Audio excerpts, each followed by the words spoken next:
Namibia currently ranks as the world's largest exporter of devil's claw, with a market estimated between 400 to 600 tons of annual exports. If the devil claw is taken from Namibia, where does it go to?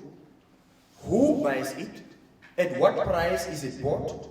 And how they themselves, as harvesters on the ground, can be able to participate in that entire process. When you get this devil's claw, it's harvested, traded, and of course grinded and converted into various finished produce or products that are today in the shelves of our pharmacies. But a farmer must get assurity that that which is in the pharmacy of Okakarara, it is a very devil's claw that I have harvested, that I sold to Mr. X on Y, and is now being traded at this price. It gives you a sense of understanding.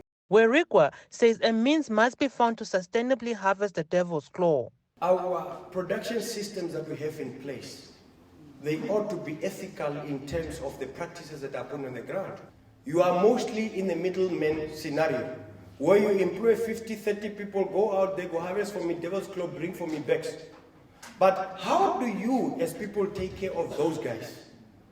The labor, the hours, the efforts, the risks that are associated with those guys that are harvesting on your behalf. That is the concern and the focus that we need to bring in. Okakarara Constituency Councillor Abdul Muchavikwa welcomed the training, saying participants will now be equipped to add value and add skills. Training is that we are training people to train others, but also we are going one step further to make sure that these people are becoming experts in trading into devil's claw and its product, which is one step higher than production, in which we will also guarantee that we will not train these people to be at production level and to allow them for exploitation like what is happening with the rest of our products that we produce in the region. My point still stands that we are trying to change the way our economy is operating at this moment.